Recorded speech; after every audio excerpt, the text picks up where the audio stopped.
Et vous avez choisi, si vous avez choisi cette forme narrative qu'est le roman, est-ce que c'est pour à la fois allier la force des sentiments et la brutalité de ce qui s'est passé? Parce qu'un documentaire, on n'aurait eu que les faits bruts, alors que là, il y a à la fois toute l'émotion et du narrateur et des gens qui sont là, de la femme que le narrateur quitte, et qui rendent ce roman encore plus émouvant. Mais c'était pas un choix, c'était une nécessité. Parce que, en effet, moi j'écris dans les journaux, mais seulement, vous savez, parce que les écrivains, surtout en Italie, c'est très compliqué survivre seulement avec l'écriture des livres. En France aussi. En France aussi, mais moi, parce que vous avez plusieurs fondations qui aident les écrivains.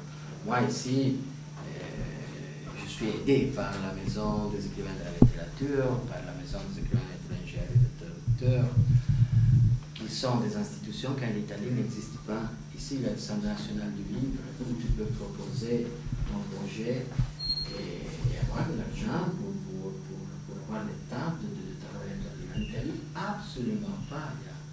Il y a ça. Ici, il y a les éditeurs qui, quand tu deviens un éditeur, Seuil, Gallimard, Minuit, Paul, POL, tu as l'éditeur qui se dédie à toi, non?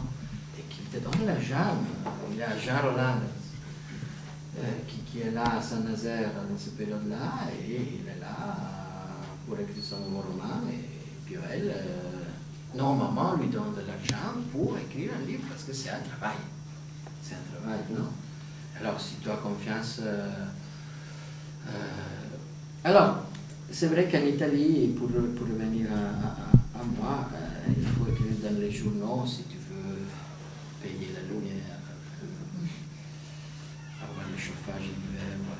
Et même si c'est de plus en plus difficile, les journaux italiens sont en crise énorme, et naturellement, les premiers qui payent ça sont ceux qui ne sont pas journalistes, non, qui ne sont pas dans la rédaction, sont les collaborateurs. Moi, j'étais toujours collaborateur et j'ai toujours écrit par les journaux comme écrivain. Alors, même à Gênes, j'étais là, c'était mon choix. J'ai dit, écoutez, moi je vais à Gênes, si vous voulez. Ils ont dit oui, oui, et avec plaisir. Et j'étais totalement libre d'écrire ce que je voulais. Parce qu'il y avait déjà les vrais journalistes qui étaient là pour... il y avait un qui suivait les colloques de Grand 8, et il y avait un autre qui suivait le fait divers, voilà. Et moi, je pouvais chaque jour choisir un roman. Et quand je suis rentré en Italie, un éditeur m'avait demandé de faire un recueil des articles que j'avais écrits. Et bon, moi, je sais qu'il semble plutôt, comme dire, fort dire ça, mais moi, vraiment, j'étais totalement étonné, encore complètement bouleversé de ce que j'avais vu et vécu et vu. Et j'ai dit, bon, je ne sais pas, on verra. Enfin, j'ai réfléchi un peu et je me suis dit que c'est pas mon métier. Non, c'est pas mon métier écrire un témoignage. Il y a des journalistes qui ont fait ça, qui l'ont fait très très bien en Italie à propos des Gênes. Moi, j'avais envie, si j'écrivais quelque chose à la fin sur Gênes, j'avais envie d'écrire un roman. Mais je ne peux pas dire aucune idée, parce qu'en effet, le matériel était là. Mais il faudrait, normalement, pour s'éloigner du témoignage, de la condamnation de fait, moi, j'ai eu la nécessité de m'éloigner. Et s'éloigner signifiait le fait de prendre du temps, non? Et aussi dans ce temps-là trouver une clé narrative, une clé romanesque. Alors, quand finalement toute la colère, elle n'a jamais disparu du tout, hein, parce que si je sais que je trouve quelqu'un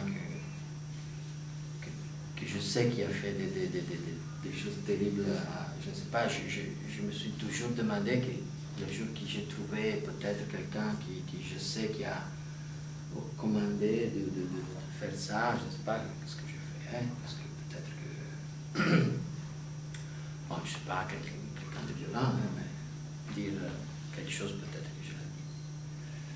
En effet, je l'ai dit dans mon roman, mais je suis sûr que personne qui a été là, gêne, de l'autre côté, a lu le livre, je suis sûr de ça. Mais quand la colère est sortie, finalement j'ai trouvé une clé. Mais ça veut dire qu'ils sont passés, je crois, 2 ans et demi, quelque chose comme ça. Et la clé, c'était en effet, si je ne voulais pas écrire seulement les témoignages de ce qui s'est passé, c'était... je me suis posé la question de qui est allé à Gênes en 2001. Alors, à Gênes, il y avait des gens de tout âge, des jeunes, de moins jeunes. Il y avait des gens de toutes les nationalités, une énormité de Français. Il y avait toutes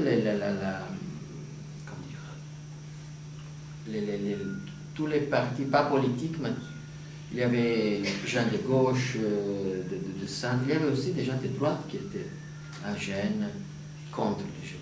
Non, il y a eu vraiment... Et il y a eu des journées, des débats avec des prix Nobel qui sont venus à démontrer qu'un monde différent est possible. Mais tous les grands 8 qui sont devenus 20, non, parce que désormais il y a les jeux 20, mais pas seulement les jeux 8, il a dit que non, c'est impossible notre monde, non seulement celui-là, c'est bien, je ne sais pas comment on peut dire que c'est bien celui-là, mais bon, je le dis.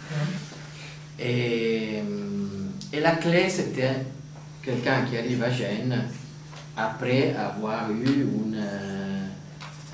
comment dire, un des choses les plus banales qui se passent dans un couple, non, ça veut dire se quitter.